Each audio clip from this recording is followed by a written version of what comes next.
नमस्कार। हमारे आज के इस वीडियो में आप सभी का स्वागत है। मैं हूं अजय चौहान।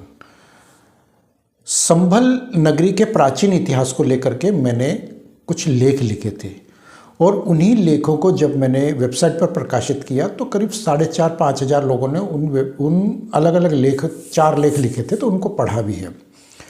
और उसका जब मैंने वीडियो बनाया था तो वीडियो बना करके जब अपलोड किया था तो उसके बाद उस वीडियो को YouTube ने वहाँ से हटा दिया।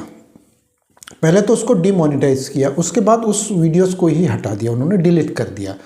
अब वो कैसे डिलीट हुआ, क्यों डिलीट हुआ, इसका कोई रीज़न या वगैरह मुझे समझ नहीं आया। लेकिन बाद में जब माहौल क्रिएट हुआ, यानी एंटी मलेच वाला जो कंटेंट था उसकी वजह से वो उसको YouTube ने बैन कर दिया और वहाँ से ये समस्या क्रिएट हुई। तो मैंने उसके करीब 4 वीडियोस बनाने थे लेकिन वो एक ही बना करके डाला था तो वो हटा दिया था उसने। तो उसके बाद फिर मैंने काम नहीं किया, लेकिन अपनी वेबसाइट धर्मवाणी.com पर उसको मैंने कंटेंट को अपलोड कर दिया मतलब टेक्स्ट डाल दिया उसमें, वेबसाइट में लेख, वो 4 लेख डाल दिए। तो वहाँ पर लोगों ने काफ़ी देखा और ये बात है सन 2021 की। हालांकि करीब 2 साल पहले मैं ये लेख लिख चुका था। काफ़ी मैंने रिसर्च वर्क किया इसमें, मैंने बहुत लंबी चौड़ी रिसर्च की और फिर उसके आधार पर मैंने छोटे छोटे 4 लेख बनाए। तो मैंने जैसे सोचा कि मैं इनके वीडियो बना करके डालूंगा तो यूट्यूब ने उनको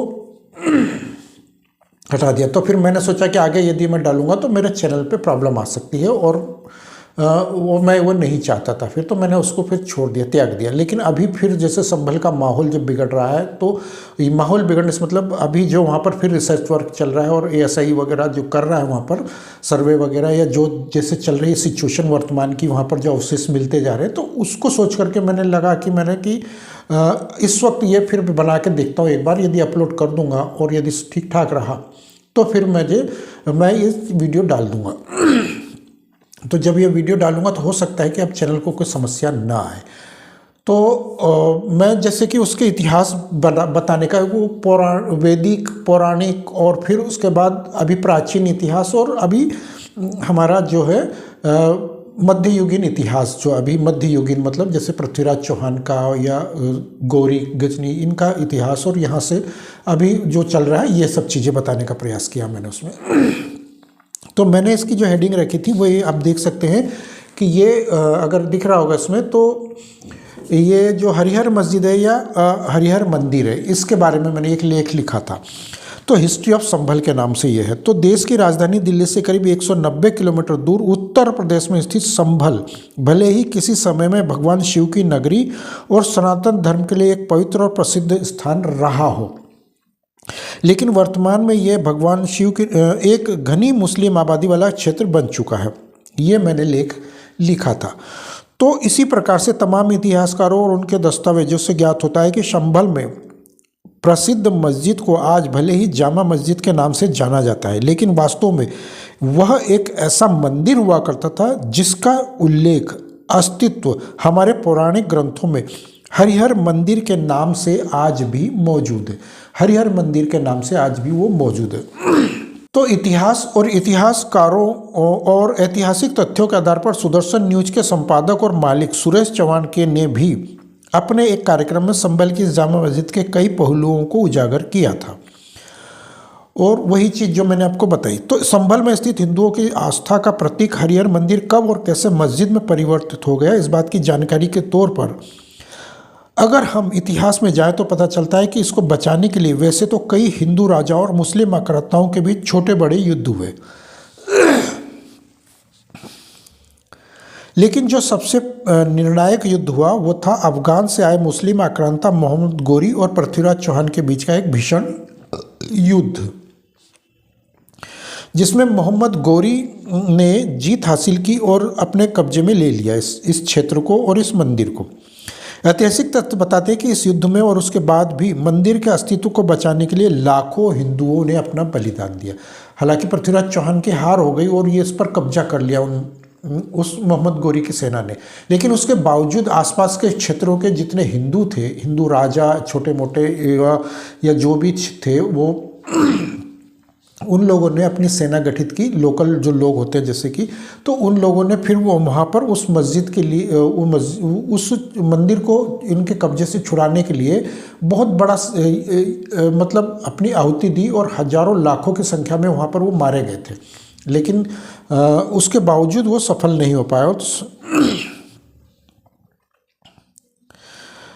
तो बताया जाता है कि मोहम्मद गोरी ने इसी संभल और मस्जिद और यहाँ के हरिहर मंदिर को जीतने और लूटने के लिए 17 बार लड़ाइयाँ लड़ी थी। यानी कि वो ये बहुत मतलब समृद्धशाली, जैसे कि वो सोमनाथ मंदिर के बारे में बार बार उल्लेख आता है, सोमनाथ मंदिर कि वहाँ पर हमले किए, ये किए, वो किए, इतना किए। लेकिन यहाँ पर जो ये मंदिर था, मूल रूप से ये मंदिर हमारे एक ज्योतिर्लिंग मंदिर के समान ये मंदिर हुआ करता था उस समय। और इसकी इसीलिए क्योंकि यह बहुत ही समृद्धशाली मंदिर था, इसलिए मोहम्मद गोरी की नज़र इस पर बहुत बार बार पड़ती थी। और यहाँ पर भी इसने 17 बार लड़ाइयाँ लड़ी। लेकिन जब मोहम्मद गोरी इसके बाद भी सफल नहीं हो सका तो उसने पृथ्वीराज चौहान की ताकत को कम करने के लिए उसके सहायक राजाओं और अन्य राजाओं को कमज़ोर करना शुरू कर दिया। और वो आसपास, मतलब जैसे कि हम कहते हैं कि अगर राजा नियंत्रण में नहीं आ रहा है तो उसके आसपास के लोगों को खरीदने का प्रयास किया। तो कुछ इस तरह से उसने किया और पृथ्वीराज चौहान के सहायक राजा कमज़ोर होने लगे और उसका फ़ायदा उठाकर गोरी ने 17वीं बार पृथ्वीराज चौहान को पराजित किया। और पृथ्वीराज चौहान की हार होते ही मोहम्मद गोरी की लुटेरी सेना ने संभल के सबसे प्रमुख और सबसे समृद्धशाली हरिहर मंदिर सहित अन्य कई मंदिरों में भारी लूटपाट की। और ये हरिहर मंदिर में मेन रूप से इसमें लूटपाट की, इसको तहस नहस किया, इसके संरचना को, और उसके बाद आसपास के बहुत सारे मंदिरों को लूटा, छोटे छोटे बहुत सारे। तो वो सब भी समृद्धशाली हुआ करते थे, क्योंकि हमारे प्राचीन मंदिर जितने भी थे वो सब एक तरह से खजाने की तरह या बैंक की तरह इस्तेमाल किए जाते थे। यानी कि यदि मेरे पास कोई धन दौलत है ज़्यादा, यानी कि जो भी गठरी वगैरह बांधी, उसमें एक अपना चिन्ह लगाया और उसको मंदिर के खजाने में रख देते थे। तो जैसे आज बैंक होता है, तो इसी प्रकार से वहाँ पर वो बैंक की तरह उसको इस्तेमाल करते थे। उनके एक गर्भगृह में या जहाँ एक सुरक्षित स्थान होते थे, तो पहरे में जो होते थे वहाँ रख देते थे। तो वो कमरे भरे हुए होते थे वहाँ पर। तो जो भी उनकी जो कमाई होती थी, स्वर्ण आभूषण, हीरे जवाहरात जो भी होते थे वो परिवारों के लोगों के, तो वो वहाँ रख दिया करते थे। तो वो भरे हुए होते थे, तो उसके ऊपर इनकी नज़र रहा करती थी। तो वो इसीलिए बार बार यहाँ आक्रमण करते थे, हमारे मंदिरों को लूटते थे। तो मूर्तियों को भी खंडित कर दिया। इस दौरान उसने हरिहर मंदिर के गर्भगृह को पूरी तरह से तहस नहस करवाकर ध्वस्त करवा दिया और उस स्थान पर सनातनियों का प्रवेश भी रोक दिया। और उसके बाद उस क्षेत्र में, उस मंदिर के आसपास सनातनियों का प्रवेश भी बंद कर दिया उसने। और इस बात का अंदेशा था कि सनातन के लिए संभल का बहुत बड़ा महत्व है, इसलिए भविष्य में इस्लाम के लिए यह एक हानिकारक स्थान हो सकता है। इसलिए उन लोगों ने यहाँ भारी संख्या में हिंदू समुदाय का धर्म परिवर्तन करवाना शुरू कर दिया। जब उनको लगा कि यहाँ के लोग जो है प्रतिकार कर सकते हैं और इस मंदिर को फिर से मुक्त करवा सकते हैं, तो उन्होंने क्या किया कि षड्यंत्रकारी नीतियाँ अपनाई और वहाँ पर गोवध करके और उनको अपवित्र करने लगे वो हिंदुओं को वहाँ के, और उनको धर्म परिवर्तन करवाने लगे तलवार के दम पर। और जो लोग धर्म परिवर्तन से बचते थे उन हिंदुओं का कत्लेआम करना शुरू कर दिया। तो ये तो पुरानी इनकी रही है। इसके अलावा संभल में ने अपने इतिहास में न जाने कितने ही छोटे बड़े युद्ध देखे और अपमानों को झेला। शेर शाह सूरी और बाबर के शासन के दौरान भी संभल में कई मंदिरों को तोड़ा और मूर्तियाँ खंडित हुई। मतलब उसके बाद भी बहुत आगे तक ये चलता रहा। और पृथ्वीराज चौहान के शासनकाल तक संभल शहर के बीचों बीच सनातन धर्म और अखंड भारत के प्रसिद्ध धार्मिक स्थलों में से एक और पौराणिक युग का जो हरिहर मंदिर हुआ करता था, वही मंदिर अब यहाँ जामा मस्जिद नाम से पहचाना जाता है। जामा मस्जिद और हरिहर मंदिर ये वही है, और ये उसी को इन्होंने कन्वर्ट कर दिया और अब वहाँ मंदिर की जगह मस्जिद कर दिया उसको। तो इतिहासकारों और स्थानीय लोगों के अनुसार मोहम्मद गोरी ने पृथ्वीराज चौहान को परास्त करके संभल के जिस मंदिर को नष्ट किया था, उसके स्थान पर जिस मस्जिद का ढांचा खड़ा करवा दिया था, उस मस्जिद के अंदर आज भी उसी हरिहर मंदिर के वे अवशेष इसलिए मौजूद है क्योंकि उस मंदिर को पूरी तरह से नष्ट नहीं किया गया था। जिस तरह से काशी के विश्वनाथ मंदिर के अवशेष है, इसी प्रकार से वहाँ पर भी संभल में भी हरिहर मंदिर के अवशेष मौजूद है। हालांकि पूरी तरह से नहीं है जैसे कि काशी में दिखते हैं, लेकिन वहाँ पर दीवारों में आज भी जब लोग जाते थे तो वो वहाँ देखते थे और पूरा वहाँ पर मूर्तियाँ भी उकेरी गई और इस तरह से काफ़ी चीज़ें वहाँ पर दिखती थी। लेकिन कई लोगों का ये भी कहना था कि वो लोग पत्थर से या कुछ धारदार हथियारों से धीरे धीरे उनको कुदेरते रहे हैं और वो कुरेदते रहे और उसको छोटा छोटा करके वो नष्ट करते रहे। तो वहाँ स्वास्तिक, गणेश, ये वो आज भी कई सारे नज़र आते हैं, ये बताया गया स्थानीय लोगों के द्वारा।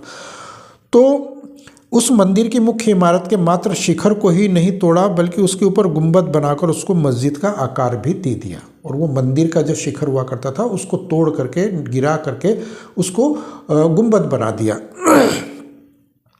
तो स्थानीय लोगों का कहना है कि संभल की इस मस्जिद में आज भी ऐसे अवशेष देखने को मिलते हैं जो सिद्ध होता है कि पौराणिक काल का कोई मंदिर हुआ करता था और उसमें पूजा पाठ होती आ रही थी। यही कारण है कि संभल की इस मस्जिद को यहाँ के हिंदू समाज के लोग आज भी हरिहर मंदिर कहकर ही संबोधित करते हैं। यानी कि आज भी लोग जो संबोधित करते हैं वहाँ के हिंदू लोग, सनातनी लोग, तो हरिहर मंदिर ही कहते हैं उसको, मस्जिद नहीं मानते हिंदू लोग वहाँ के। लेकिन क्योंकि वो लोग इसको मस्जिद कहते हैं तो वो मस्जिद के नाम से अब फेमस हुआ है, लेकिन वो आज भी हजारों वर्षों से वो मंदिर ही है, ये मानना है वहाँ के स्थानीय लोगों का। तो यही कारण है कि वो आज भी हरिहर मंदिर के नाम से, और मुस्लिम समाज भी जैसे जैसे धीरे धीरे कन्वर्ट होता गया, लेकिन क्योंकि वो प्रचलन में तो मंदिर ही रहा, तो हरिहर मस्जिद की जगह वो भी हरिहर मस्जिद ही हरिहर मंदिर ही, वो उसको हरिहर मस्जिद ही कहते रहे और आज भी उसको हरिहर मस्जिद ही कहते हैं। तो मूल रूप से यही कारण रहा कि वो मस्जिद कभी था ही नहीं और आज भी वो मस्जिद नहीं है, लेकिन क्योंकि उस पर अनऑथोराइज कब्जा कर लिया गया है, इसलिए उसको हरिहर मस्जिद कहा जाता है उसको।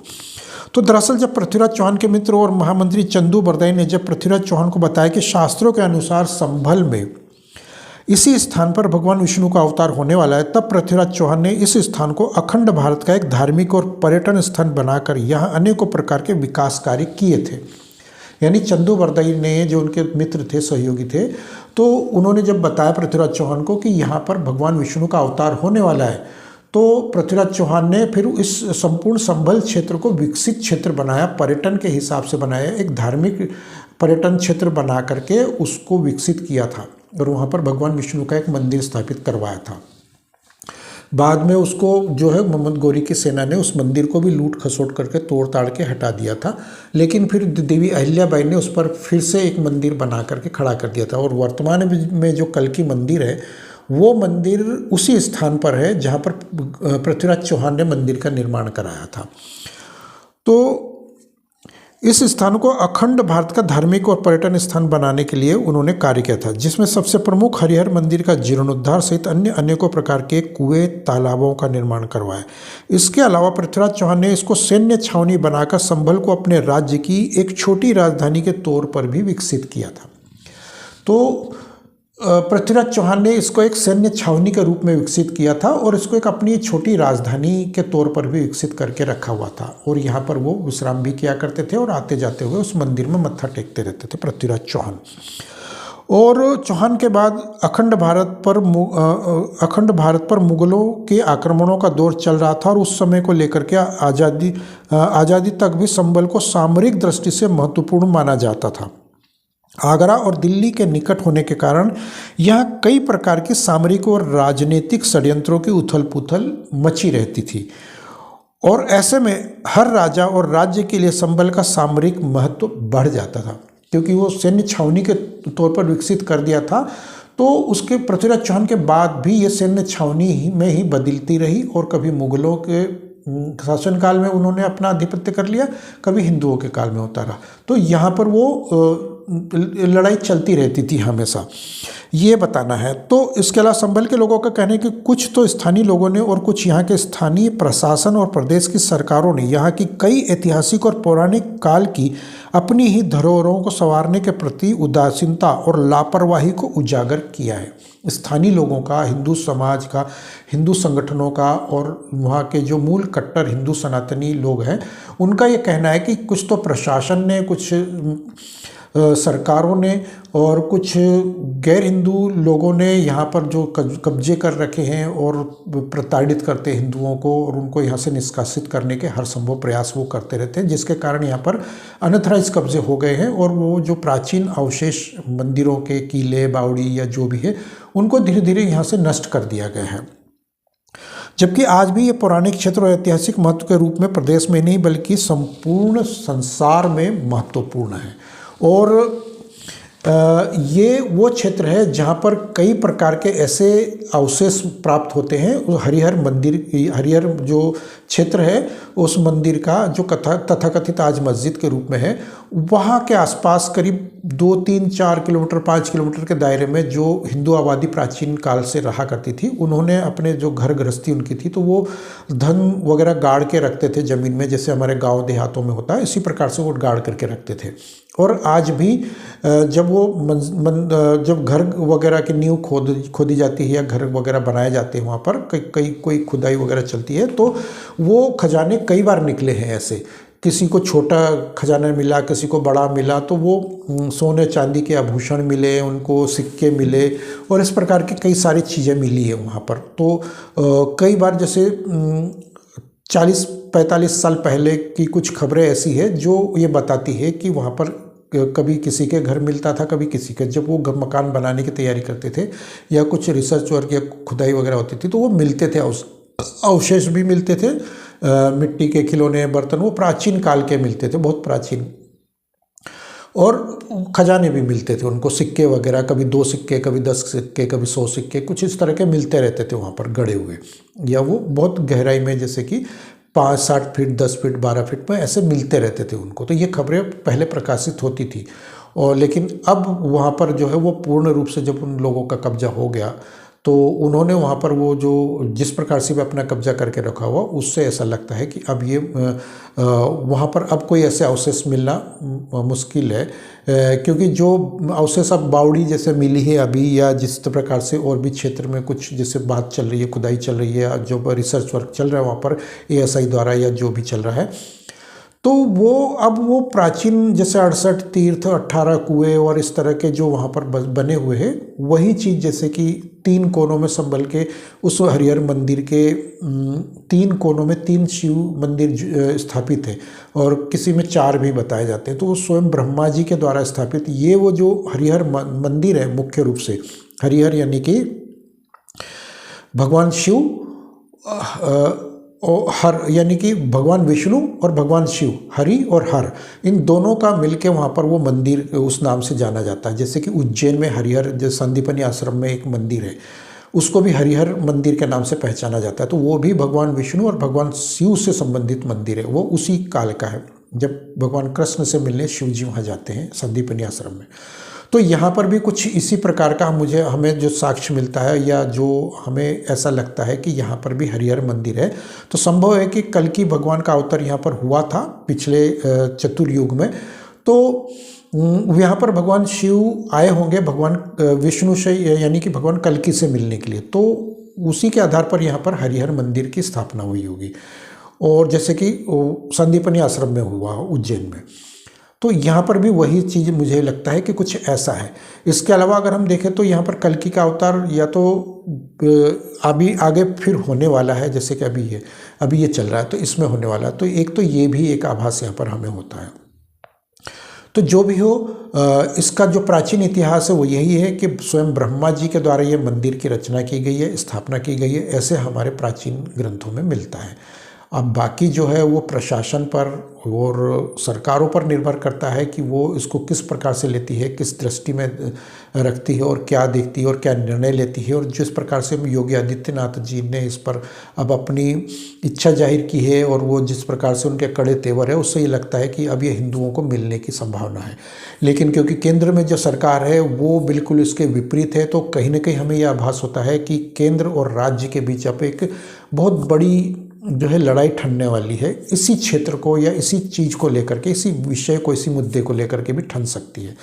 और बाकी आगे क्या होने वाला है ये तो हमें ज्ञात नहीं है, लेकिन कहीं ना कहीं ये अंदरूनी ऐसी लड़ाई है जो धर्म को लेकर के, एक धर्म को स्थापित करना चाहते हैं और एक धर्म को नष्ट करना चाहते हैं, कुछ इस तरह के आभास हमें मिलने लगे हैं।